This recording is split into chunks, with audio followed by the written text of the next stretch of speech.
Welcome to the session on designing the DLF toolkit on immersive pedagogies.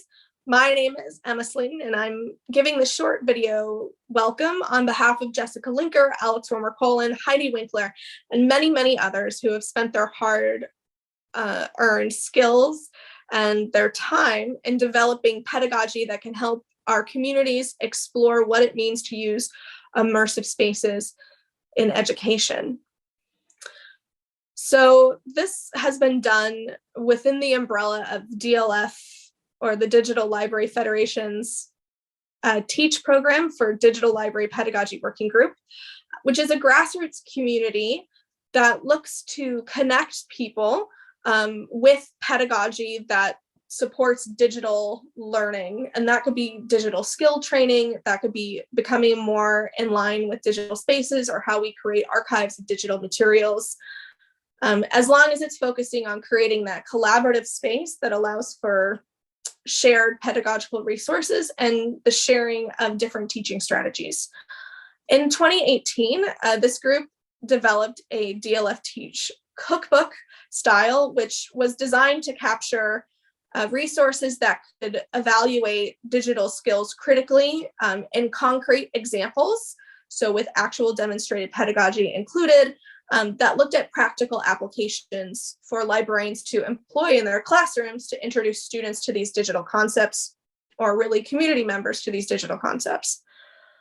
The first of these toolkits focused on critical information literacy and digital publishing. It also discussed data and maps, project development and management, text analysis and encoding, and digital exhibits and archives.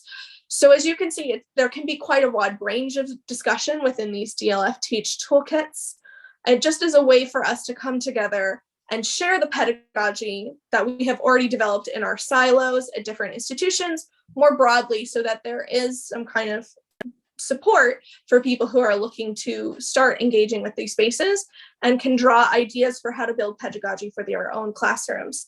Inspired by the work of this DLF toolkit, point one that came out in 2019, we decided to think how we could focus on a cookbook that would look at immersive pedagogy. So how are we as librarians engaging with our students in virtual spaces? How are we engaging with our students in immersive spaces, in augmented reality spaces, but also how are we helping our students become comfortable in those spaces and able to actually construct those spaces themselves in a way that is respectful of the communities that are being represented, as well as thinking through how to ethically invite everyone who is possible into an accessible immersive space.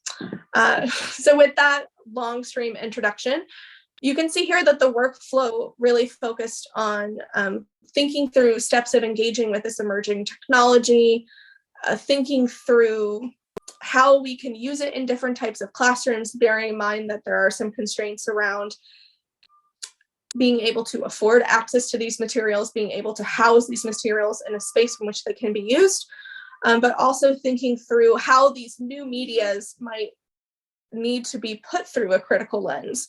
So who is involved in making these spaces? How are these spaces being represented to a community? And then how can we, as critical thinkers and helping our students to become critical thinkers in immersive spaces as well, really engage with what it means to be a part of these spaces. This toolkit itself has an editorial workflow where we announced a call for proposals at the start of the pandemic, so that was great timing, but to get people to engage more with these spaces that they have already been constructing, the materials that they have already built. This built off previous work that has been done by some of the co-authors today on an immersive pedagogy conference that happened in 2019 at Carnegie Mellon University, but really seeks to move beyond that for work that's now currently being done at Northwestern, at Temple University, and many other institutions, of which you'll read about in the cookbook itself and also hear from today and some speakers who I'll introduce in just a moment. We decided that due to the pandemic and the challenges that were being faced not only in hosting regular courses, but also courses or workshops involving immersive technology, which might mean the use of headsets, which getting to people at different times might be confusing, especially considering our need to keep everybody safe and the materials clean. And also looking through how can we, in light of these challenges faced by the pandemic, how can we make things sustainable, not only for the current environment of challenges in teaching, but also for the long term? How are we archiving these lessons? How are we ensuring that these lessons are usable not only today with the current state of Unity, of other game engines, but how they can be used in the future as well, which meant ensuring that our pedagogy also has some of those critical thinking aspects about what it means to be inside an immersive space in general, not just focus specifically on the technology itself. We had a soft launch this summer where we have some elements that are already published around a finalized volume for the time for this DLF conference. You can see here that we had a very broad editorial board. And I want to thank everyone who is involved in that and encourage all of you to get in touch with them if you have any questions, as well as to visit the link here on this page for our DLF Toolkit publication for the cookbook, where you can really see access to the different types of pedagogy that will be explained here. We start with an introduction, and then we move through to what I think is a very important aspect of Jasmine Clark's work on accessibility in immersive spaces and what kind of pedagogy we can make to ensure that those ideas are passed on. We then both discuss creating in 3D and then learning in 3D. And these different aspects really also ensure that we're thinking through challenges that talk about decoloniality. So making sure that these spaces are open to all peoples, bear in mind the different challenges that some groups may have in accessing or relating to certain ideas, and not trying to have these spaces represent something that is alien from the artists who present it themselves, and making sure that there is that critical lens that highlights the experiences of BIPOC communities.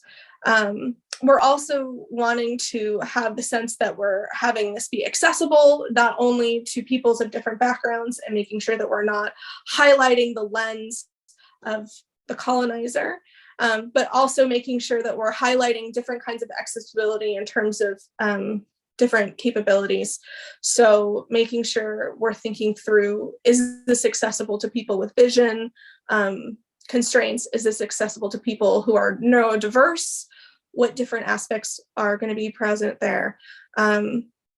It also discusses different issues around empathy and ethics in VR. So not only thinking through to the previous two issues, is it ethical to present issues in this way, but also can we say these topics? What can we say about the context of we're providing these access to immersive spaces? How are we making sure that our audiences are prepared for what they're entering, both emotionally, but also historically in context? And then thinking through too, can we teach empathy? Can we help people learn about different environments, the ways that people might have lived in the past, as can be seen on the slide as an example of work done with Jessica Linker, to really put people in that space. And then also just some emphasis on how people can get started. Immersive pedagogy is a new field. We recognize that there are a lot of ways that people can go with it. There are a lot of different challenges that we're going to come up against. Some of the pedagogy that is explored in this cookbook is really just a way to help people get started and familiar with these spaces and familiar with the three other issues discussed on the slide. With that, I'm going to explore a little bit about the toolkit. So if you'll give me just a moment to transition to another space.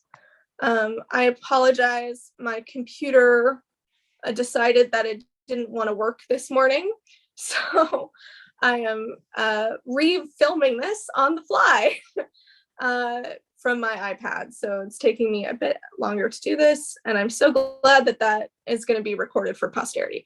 Okay, so what we can see here is that when you go to the DLF Teach Toolkit website, you can see that we have a description of our lesson plans. We can have ways to engage with different types of introductory materials, different articles on engaging with 3D worlds, learning in virtual spaces. And if we were to click on any one of these materials, you can see that they have an overview as well as some instruction on learning outcomes and how to integrate these concepts into their courses. So I really do encourage you all to engage with these resources once you are finished engaging with the people live in this Mozilla session. And I do want to mention that we will shortly be showing you 2 videos, one from Chris Young and the other from Amanda LaCastro, about their work contributing to this pedagogy toolkit. So with that, I thank you very much for your time and your patience. And I hope that you enjoy this Mozilla space and really get to have some discussions about the importance of immersive pedagogy.